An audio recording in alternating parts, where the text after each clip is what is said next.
Hello, எல்லாருக்கும் வணக்கம். பொங்கல் வாழ்த்துக்கள் சொல்லிக்கிறேன். பொங்கலுக்கு நாம சுட சுட சக்கரை பொங்கல் செய்யற மாதிரி இன்னைக்கு சுட சுட படங்க ரிலீஸ் ஆயிருக்கு.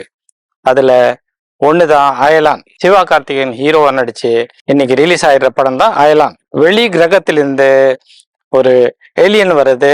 அந்த ஏலியனை வில்லங்க கிட்ட இருந்து காப்பாத்திட்டு மறுபடியும் வெளிகிரகத்துக்கு பத்திரமா அனுப்பி வைக்கிற வேலையை செய்யறது நம்முடைய ஹீரோ சிவா கார்த்திகேயன். நான் உங்கள் சந்திரசேகர். என்னுடைய ஏர்லைன் டிவி யூடியூப் சேனலுக்கு உங்க எல்லோரையும் வருக வருகன்னு வரவேற்கு. கதை ரொம்ப சிம்பிள் தான். இதுக்கு முன்னாடி நாம ஈடி அப்படின்ற இங்கிலீஷ் படத்துல பார்த்திருக்கோம்.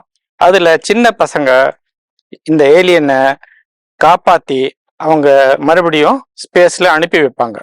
அந்த கதை ரொம்ப சுவாரஸ்யமா இருந்தது. அதை பார்க்கவும் ரொம்ப நல்லா இருந்தது. அதே போல ஹிந்தியில ரித்திக் ரோஷன் நடிச்சு கோயி மில்கயா அப்படின்ற ஹிந்தி படம் அருமையான பாட்டுங்க, டான்ஸ் மற்றும் கதை அம்சத்தோட அருமையா இருந்தது அந்த படம். ஆனா அதெல்லாம் இந்த படத்துல மிஸ்ஸிங். டைரக்டர் இங்கிலீஷ் படம் எடுக்கணும், ஹாலிவுட் படம் எடுக்கணும்ன்ற அந்த ரேஞ்சில கதையை யோசிச்சிருக்காரு. பட் அந்த சுவாரஸ்யம் இந்த படத்துல நிச்சயமா எதுவுமே கிடையாது.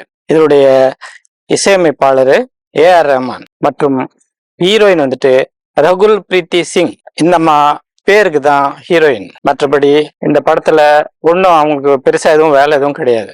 அதே போல இன்னொரு கேரக்டர் ஹீரோ சிவா கார்த்திகேயனோட அம்மா பானுப்பிரியா அந்த ஸ்டார்டிங்ல வராங்க, அதோட காணாம போயிடுறாங்க. இந்த படத்தோட கதை பூம்பாறை அப்படின்ற ஒரு கிராமத்துல ஆரம்பிக்குது. அருமையான இயற்கை வளம் சூழ்ந்த அந்த கிராமத்தை பார்க்கும்போது ரொம்ப நல்லாவும் இருக்கு. அந்த ஸ்டார்டிங்கும் அருமையா இருக்கு. அதே போல சிவா கார்த்திகேயன் ஒரு குட்டி யானையை காப்பாத்துறாரு. அந்த சீன் ரொம்ப ரொம்ப பிரமாதமா இருக்கு. அது மட்டும் இல்லாம இயற்கை வளத்தை காப்பாற்றணும், இயற்கை உரத்தை போடணும் அப்படின்னு அவர் சொல்றாரு. அது மட்டும் இல்லாம வேட்டு வைக்க கூடாது, வேட்டு வச்சோன்னா பட்டாசு வேட்டு வைக்கிறதால பறவைகள் இந்த கிராமத்தை விட்டு போயிடும் அப்படின்றதுனால அவர் கண்டிஷனா இருக்காரு. இந்த கிராமத்துல யாரும் வேட்டு வைக்க கூடாது அப்படின்னு சொல்றாரு. இதெல்லாம் ஓகே சார். ஆனா இதுக்கு அடுத்ததுதான் பண கஷ்டம்னு ஏற்படுது. இவருடைய டிராக்டர் கடனுக்காக ஜப்தி செய்யப்பட்டு போகுது. அந்த பண கஷ்டத்தை போக்குறதுக்காக இவர் என்ன செய்யறாருன்னா, ஆஸ் யூஸ்வலா பல படங்கள்ல காட்டுற மாதிரி சென்னைக்கு கிளம்பி வர்றாரு. அங்க சதீஷ் டீம்ல இவரும் ஜாயின் ஆவாரு. அந்த டீம் என்ன பெரிய வேலை ஒன்றும் செய்யறது இல்ல, பலூன்ல லவ் சொல்ற ஒரு வேலையை செய்யுது. அதாவது பெரிய பெரிய பலூன்ல பறக்க விட்டு அதுல லவ் தெரிவிக்கிற மாதிரி ஒரு டீம். இது எந்த லவ்வர் இப்படி செய்யறான்றது எனக்கு இது வரைக்கும் தெரியல. டைரக்டர் ஏதோ புதுசா யோசிச்சிருக்காரு. ஆனா நிச்சயமா எந்த லவ்வரும் இந்த மாதிரி எல்லாம் செய்ய மாட்டான். இந்த டீம்ல இன்னொருத்தர் யோகி பாபு, அவரு சிரிக்க வைக்கணும்னுட்டு அவர் நினைக்கிறதுக்குள்ளார அந்த அயலான் உள்ள நுழைஞ்சிடறாப்புல. அதாங்க ஏலியன் உள்ள நுழைஞ்சு அங்க ஒரு வேற விதமான கதை ஆரம்பிச்சிடுது. அது எதுக்காக வருது அப்படின்றது ஒரு கதையா சொல்றாங்க. எதையோ தேடி வருது, ஏதோ அந்த கல்ல மண்ணோ ஏதோ ஒண்ணு தேடி வருதான். அப்படி வந்தத வில்லன் என்ன செய்யறான்னா, அந்த ஒரு கல்லை பயன்படுத்தி எதையோ அடையணும், பெரிய பணக்காரன் ஆகணும்னு நினைக்கிறான். இந்த கதையெல்லாம் எந்த காலத்து கதைங்க? இப்படியெல்லாம் பணக்காரன் ஆகணும், உலக பணக்காரன் ஆகணும் அப்படின்றதெல்லாம் இதெல்லாம் நடக்கிற கதைங்க இல்லை. சும்மா ரூல் சுத்துறதுக்கு வேணும்னா இந்த மாதிரி சொல்லலாம். மற்றபடி இந்த ஏலியனை வேற அவரு கடத்தி தன்னுடைய லேப்ல அடைச்சி வச்சிடுறாரு. அதுக்கப்புறம் என்ன நடக்குது? ஆஸ் யூஸ்வல் தான், நம்முடைய ஹீரோ காப்பாத்துவாரு. இதுதாங்க கதை. இதுக்காக 2 மணி நேரம் நம்மளையும் சோதனைப்படுத்தி கஷ்டப்படுத்தி என்ன டைரக்டர் ரொம்ப சோதனை பண்ணிடுறாரு. உண்மையிலேயே இந்த மாதிரி கதையில சிவா கார்த்திகேயன் நடிச்சாருன்னா அவருக்கு நிச்சயம் ஹிட் கிடைக்கவே கிடைக்காது. இதுல பாராட்டப்பட வேண்டியவங்க 2 பேர் தான். விஎஃப்எக்ஸ் பண்ண நவீன் டீம் பாராட்டுக்கள் சார். இவங்க விஎஃப்எக்ஸ் ரொம்ப அருமையா செய்திருக்காங்க.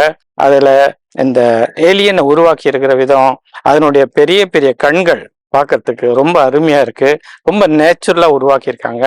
விஎஃப்எக்ஸ் இந்த படத்திலேயே ஃபர்ஸ்ட் நம்பர் வாங்குறது, எல்லா பிரைஸும் தட்டிக்கிட்டு போறது எதுனா விஎஃப்எக்ஸ். இதுக்கு அடுத்தது சொல்லணும்னா ஏஆர் ரஹ்மான். ஏஆர் ரஹ்மான் நல்ல மியூசிக் போட்டிருக்காரு. சில பாடல்கள் கேட்கும்படியும் இருக்கு.